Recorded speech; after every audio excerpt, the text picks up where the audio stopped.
Well, back in the early 60s, my life was a big mess. I was raising 4 kids, and I had debt up to my ears for a lot of medical bills and that type of thing. And I met the Lord, and things started to feel better, but in reality, they weren't getting any better. And just at that time, a promotion came through, and I was sent to a different place. I worked in the state prison system of New York, and they sent me to another prison, and it was an increase in pay. And so I went down there and bought a lot, and I was living in a mobile home, and we moved down there, and I knew absolutely nothing in those days about Christianity. Before that, I had been agnostic, and although I didn't dislike the idea of God, I just didn't know, and I didn't really want to know, and I was trying to live way above my means, and I'd got myself over my head, and I thought, well, maybe this was a chance to get out of it. But I went there and I had my mobile home moved and on the lot, and realized that I was going to have to file bankruptcy. Because there was no way I was going to get my head out of water. I was robbing one guy to pay another, and that type of thing for quite a while, and it was just catching up with me. I had everything I had maxed out, and I thought, well, I've got a fresh start in my spiritual walk. Maybe I should get a fresh start in my finances and stuff, and then do it right from now on.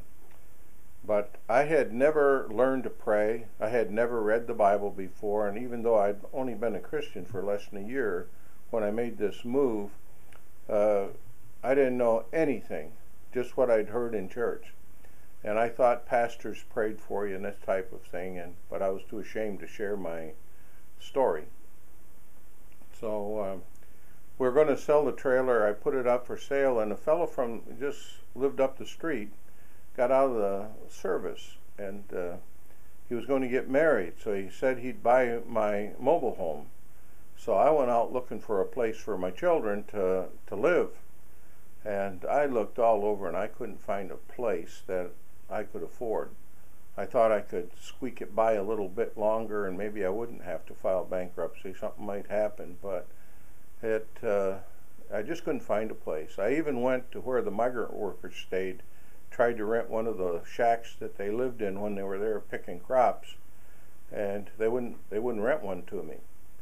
And so I didn't know what to do, and my time was running out, and I only had a couple weeks left before he was going to move into the place, pay me the rest of the money. He'd give me a couple $100 down, and said he would have the rest of it just before he got married. So anyway, I've seen this house, was getting toward right down to the wire, and I saw this house with a for rent sign on it. It was a double wide house. It was set right next to the fire department. It didn't look like much, but I thought, well, I'll check and see. And went in there, and the fella showed me through the place. It was up and down stairs on both sides. He lived on one side and was renting the other. And I asked him how much after he showed me through. The inside looked really nice. The outside was kind of wrecked look. And he said $175 a month, heat and light included, all furnished. So, or quite a bit of it was furnished, and which that's what I needed. So, but I told him I couldn't afford that, and he didn't. And that was pretty reasonable for the place, but I just couldn't afford in those days $175 more a month. It wouldn't have done me any good. And so I just told him finally I couldn't take it. But he said, well, he wouldn't let me out of the house. He said, if you could, would you buy the place? And I said, well, I can't. I said, I'm just not financially able to buy anything. And he wouldn't let me. He kept talking to me and blocking the door. And finally I said, I said, I'm about ready to file bankruptcy. I said, I'm just looking for a place to live. But he said, well, if you could buy it, he said, would you? And I said, yeah, I would, just to get out of the place. I knew I wouldn't.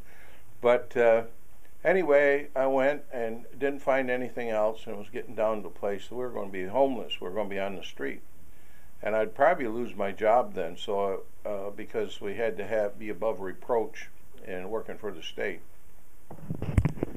So anyway, about a week went by when the guy was just before the man that was going to buy the mobile home came, and he did.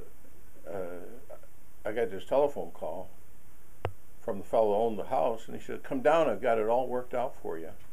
And I thought he was going to lower the rent for me, so I went down there, and I told him if I was about $90, I could probably afford, but not $175. And so I went down there, and he said, "Bring your wife with you." Anyway, he told me on the phone, so I took my wife down and thought there were some papers to sign, a lease or something. Well, he said, "Get in the car. Well, I've got it all worked out for you." And it was like I was being drawn on. I just was confused. I didn't know what was happening. And jumped in his car, and we went to a bank, and he had papers all laid out on the desk with this banker. And making a long story short, what had happened, he took the second mortgage, and he'd worked it out with the bank that he'd done business with for them to loan me however much money they'd loan me on the house, and he was going to take the other, and he wanted to get out of town. And so I signed the papers and went back there, and all we had to do was just move our dishes and our clothes, and we moved right in. A whole furnished place, very nicely furnished. And that was the first time, what I should have said when I started this story, that's the first time my wife and I ever prayed together.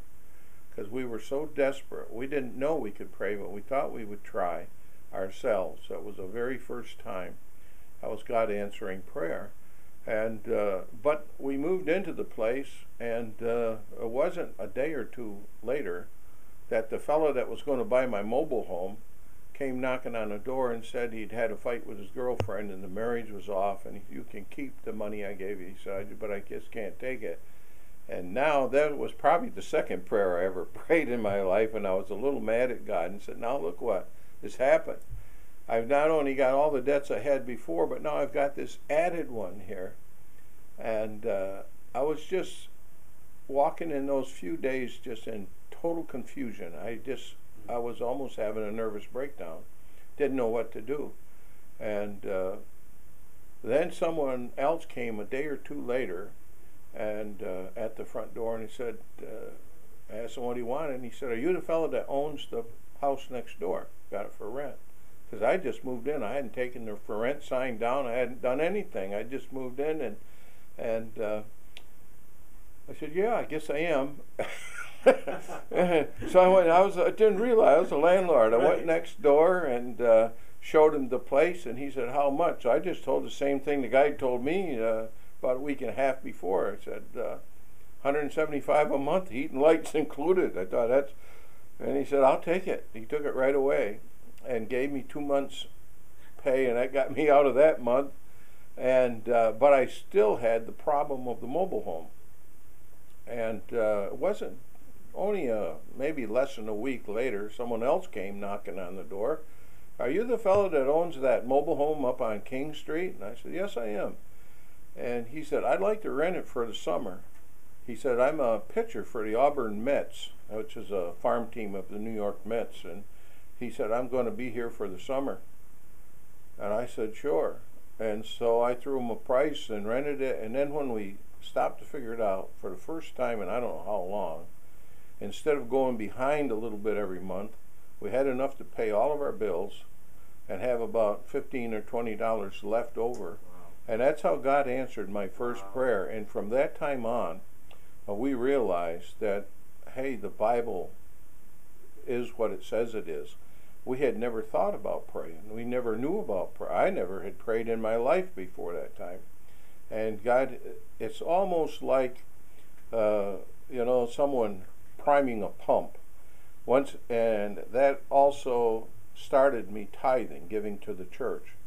And I realized that you give, God gives back tenfold over, and He just has blessed me all the days of my life. But that's how I initiated my very first prayer, and God's quick answer to it. That was now He didn't always answer quick like that, but that time was like somebody in the desert, going up to a shallow well and pumping, figuring nothing there. Well, there's good water under the ground, but sometimes it has to be primed.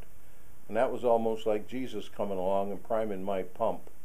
And I've always been able to leave a little jar of water for somebody else to prime it since then, because I always encourage people, if they got these problems, instead of seeking counseling, go to the Lord and pray about the matter. And it's powerful where two people are married, a couple, if they'll pray together. There's something powerful in united